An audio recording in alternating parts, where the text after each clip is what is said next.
Good evening, this is Lassana Bamba. We are speaking from Philadelphia, and I have with me the president of the Federation of Liberian Mandingo Associations in the United States, Honorable Mohammed Dukle. Honorable Dukle, welcome to my microphone. Thank you very much for this opportunity. Honorable Dukle, I just read a story on Mandingo Nation that you plan to surprise the Mandingo community tomorrow by resigning as president of the Federation of Liberian Mandingo Association. What's your reaction to this?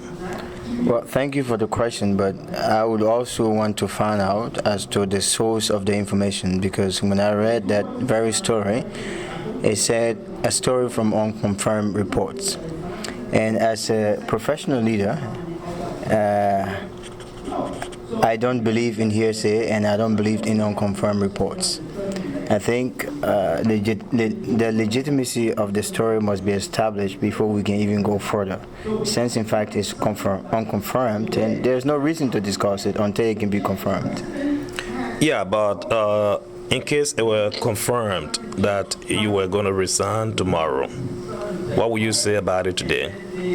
Well, under no condition I have discussed with anyone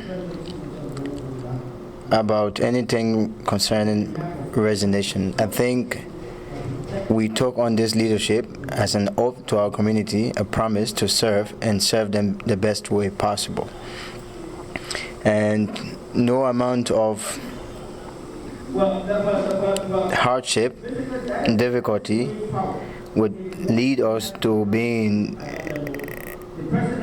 very, very narrow-minded in putting ourselves before the community. I think at the end of the day, the community is bigger than we are, and the community comes first. So I have never in any way envisioned, thought about, or discussed with anything that I will resign. I look forward to completing my terms with this organization and completing it in the best way possible and relinquishing power when the time shall have come to whoever aspires to be the next president of FELMAUSA. I think I read a story and certain part said that you've been frustrated about how the organization is being run. In case maybe I know the media institution might not give you the name of the person that told them this, but reflecting on that, what would be your reaction as well? Again, I will be reacting to something that is non-existent. I will be reacting to something that has no phantom of, no iota of truth in it, and that would not make me any smarter than whoever wrote the story. But what I can tell you is that even if there were frustration from members of the organization, whether it's from the board, whether it's from the executive team, I think these are all part and parcel of what a leadership is. There are ups and downs, and you must expect that. Those are the things that make a leader strong, and those are the things that help you establish precedents for people who will follow. So I think those accusations and allegations are baseless. There's no truth in it. And I also in this public manner to challenge whoever is alleging, to come forward. If it's really true, I want to know who it is, and we will sit and discuss it in a very civil manner. Is there any problem between you and the board? As far as we are concerned, we do not have any problem with the board that will escalate to the point of resignation. And those problems, if they exist, they will be amicably resolved, and the solution definitely will not be my resignation. What the solution would be? The solution would be the executive leadership will sit and discuss with the board. The executive leadership will call a meeting with the national administration, which comprises the chapter heads, and find a solution to those problems. I think that will be the best solution. Resignation is not going to be what the solution is. And I think we've been doing our part. We've been holding meetings, we've been having discussions with the board. We held our first meeting with the chapter heads, and it was very successful. We hope to meet them and going forward on a bi-monthly basis so as to discuss the affairs of FELMAUSA and how we go forward. In this case, are you in any way or form frustrated about the way FELMAUSA is being run? I'm not frustrated about the way FELMAUSA is being run. I am frustrated about the lack of proper funding at this point in time because we are in the process of attaining our 501c3, which we've already processed with the IRS. We've registered the organization to attain a 501c3 level, but it's taking some time. And there are so many funding opportunities out there, but we are so much restricted because we don't have the 501c3 status. So if there is any frustration, that is my frustration, because at this time we could be doing much more than and much better than we're doing now. We understand you just talked about a time that will come, which will be the, what you call the appropriate time to step down. It could be through elections, it could be through resignation, whatever. In this bright light, is there any indication that you will be running the next term?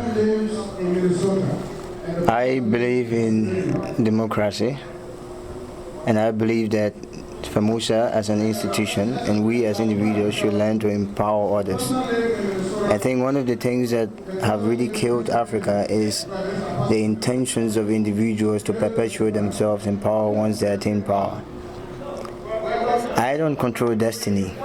I don't know what's going to happen ahead of me tomorrow. But one thing I do know is that when the time shall have come, when I shall have completed my time, I will submit to the will of the people. If it is the mandate of the people for me to run, I will run. If it is not the mandate of the people for me to run, I will step down and I will give the next leader the opportunity to run this organization. How do you determine that mandate? That mandate? That mandate comes from the acceptance of the people, the nomination of the people. That's how it's determined. At the end of the day, the national bodies, the chapters, through their leaders, through their membership, their delegates, they will go ahead and nominate and you know, people whom they have confidence in to run the affairs of the organization. If I so be that person, then I wouldn't have any voice beyond what they so desire. Finally, I spoke with you this evening, and I spoke with some other people who are very close to you. They are telling me that your beautiful daughter is sick tonight, and some even thought you were not going to be here.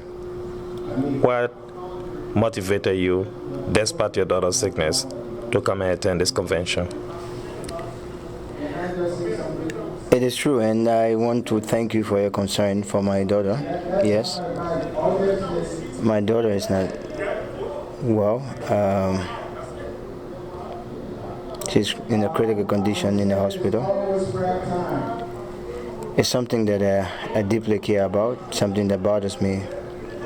But at the end of the day, I plus my daughter, we are subject to the community. I took an oath to serve this community, whether rain or shine, in good times and bad times. When the condition of my daughter came to my attention, I swiftly responded. And I also thought that this being the convention, I being the leader of this organization, it was important for me to be here to spearhead the activities of this convention. And immediately afterward, I could go back and take care of my family issues. But in short, I hold the community at heart. And I put the community before me, before my daughter, because my daughter formed part of that community. If the community prospers, my daughter is going to prosper. If the community fails, it's a failure for me and for my family.